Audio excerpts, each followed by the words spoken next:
and welcome to my messages. I used to say weekly, but they're not weekly anymore. They're just, sporadic. So maybe I should say Jelaila's sporadic messages. Yeah, I don't think that would work very well. Anyway, I decided to do a message to you because it's been a while, a few weeks, and I kind of miss hanging out with you people. And two, to kind of give you an update on some things I've seen occurring. The first thing I want to say is that, it's just really an exciting time. I was talking to Jonathan, my husband of 10 years, and my partner through this entire work. And he and I stay in touch. And he said, I feel just a sense of tremendous excitement. I'm going, I do too. It's like something is building. It's like we're building up to a crescendo. And the thing that came to mind was, childbirth, when you're like in the last stages, you're dilated 10 centimeters, and the baby crowns. And, just one more big push, and the doctor says, just one more big push, and that baby comes out, and a whole new life begins. And I feel like we're at that point where we have crowned, and we're now ready for that last big push. And so we were discussing all the things that were going on the planet right now that seem to be leading up to this. So I kind of wanted to share with you our views and see if you get the same take on it. First of all, there's a lot going on in the economic sector. If you've been following that, that Ireland basically said, we're not paying back all these debts that you say that we owe. They're in really bad financial straits. And they said, because part of it is all trumped up. The banks just made this up. And they said, we're not paying it. And I thought, well, good for you, Ireland, and then who does it next? It's like Greece. Greece goes, well, if Ireland can do it, we can do it too, because half of this is trumped up anyway as well. They know, that a lot of the interest is not right. So they did the same thing. And there was a meeting of the G20 to talk about, how to get Europe and the world back on a sound financial footing. And that right now they're not. I mean, the European community is about to collapse. The euro is tanked. I mean, it's a mess. It's a mess all over the world, I think only China's the only one who seems to be doing okay, and even they're having problems. But and then there's this thing about Iraq, and Iraq revaluing their dollar, and because of the amount of assets that they have, I mean, they've discovered after a 7-year study that they had huge amounts of gas and oil underground that they didn't even know they had. So that makes them one of the richest countries in the Middle East.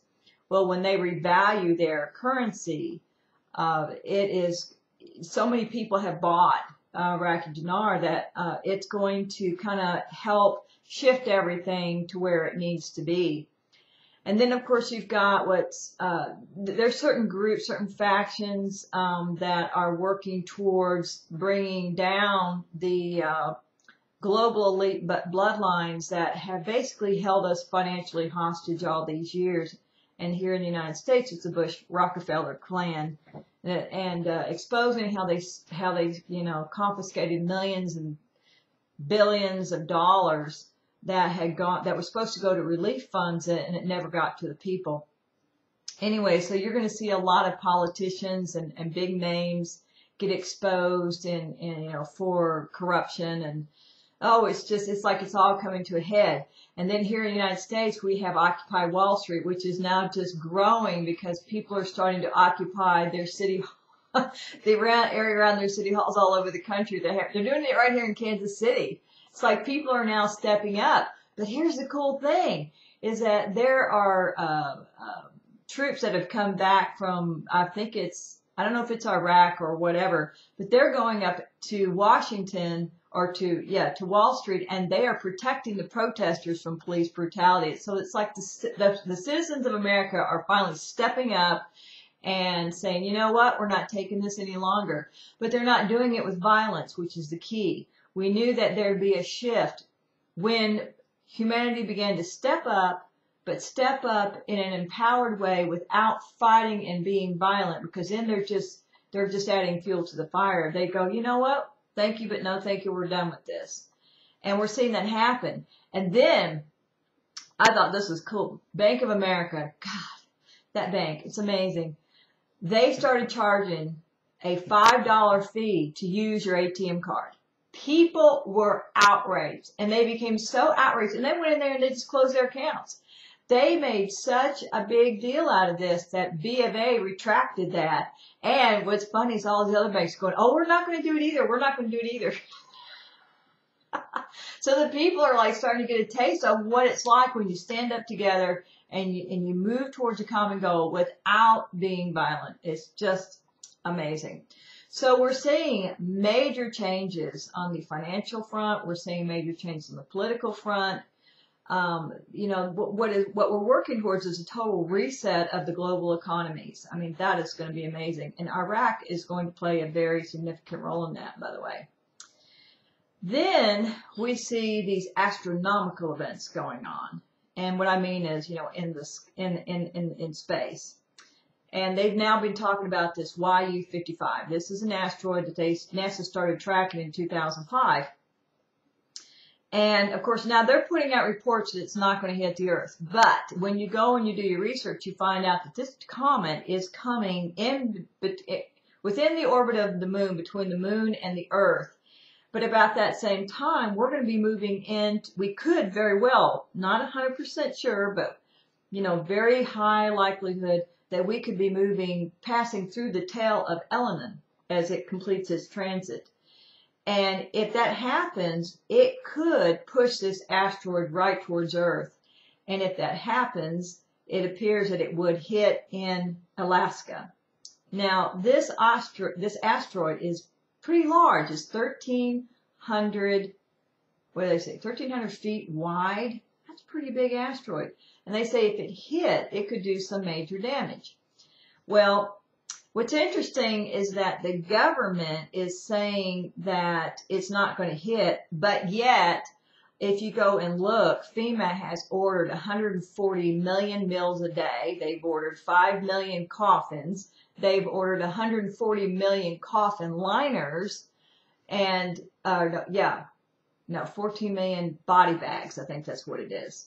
But anyway, they're ordering coffin liners, body bags, meals, and they're preparing. And this comet's supposed to hit November 9th. So, you know, Congress usually takes their recess in October. Guess when they're taking their recess? Between November 7th and November 13th. And that's not all. They're going to have this big nationwide test of this emergency broadcast system. And they're telling people that your TVs aren't going to work, your radio stations aren't going to work, there's going to be no broadcasting for like 3 minutes. And they said, and it could go on longer, and if it does, don't freak out. So, you know what, read between the lines. They're saying, listen, if this thing hits, we ain't going to be back for a while. And yet they're telling the people, don't panic. You know, it's like, okay, you know, put it all together and see what you come up with. So when I started to do this research and I saw this going on, I'm thinking, okay, you know, well, this is sort of like when Elenin passed. I mean, they all went to DEF CON 1 then, and there are insiders that said that they would. And, of course, nothing happened then. The comet was broken up. And here they are doing it again. So when I talked to Nibiruans, they said, this is what they informed me of.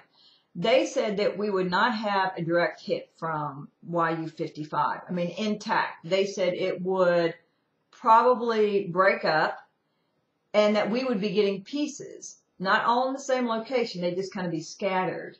But they said none of them would be major impacts. So what they did say was be prepared for power outages. And they've been giving me this thought every morning for like over a week to get a power generator. And that just keeps coming up and up and up and up. So I've got to call into my electrician to come out here and help me figure out what kind to get. And I also got the sense that I should prepare for a week of being without power. Now, they're not saying going and hoarding. They're saying just get enough provisions together to get through a week with no power. So I'm going to take them at their word. Now, this does not necessarily apply to the passing of YU55. what I also got is they said this is going to be an ongoing situation where we're going to have these asteroids coming close by. Some are going to hit between now and the time that Nibiru completes its transit through our area of the solar system and starts back out into deep space. They said as Nibiru comes inbound, it has to come through the asteroid belt. So it's going to be pushing space debris ahead of it, and it's pushing it towards the sun. Well, we're in the path. So we're going to get some of this debris, and some of it is going to cause power outages. So they said, you know, just prepare so that it's not going to be a big inconvenience for you. So that makes sense to me, and that's exactly what I'm going to do. So, you know, when you look at all of it, you go, well, you know, that kind of stuff really needs to happen simply because it wakes people up. If they don't wake up, they're just going to continue on, you know, their little tunnel vision. Well, I got to have a brand new iPhone. You know, the new 5G is out. Or, well, that's me. But, you know, other things. It's like we're so stuck in our lives, we almost have to be jerked out of it or jolted out of it by something major like that happening. So all these things are happening at a time that will provide catalyst for us to wake up and make our shifts and do our clearing. So it's all good in the long run. It's all good. So I thought I would just share that with you. I think we're going to see, we're in a whole different reality come the end of the year. I mean, I think we're going to see a lot of major changes. So anyway, that's my 2 cents, and that's it for today. Oh, by the way, I'm going to be on, I've agreed to a radio interview on Revolution Radio, Monday night. I guess that's tomorrow night at 9:30 Central Time. So if you want to tune in, they want to talk about Nibiru. They want to talk about, you know, all the things that are going on. And of course, I can share a lot more information then. So check it out. I think it's www.slipstream.com. Anyway, it'll be posted on the website. Talk to you soon.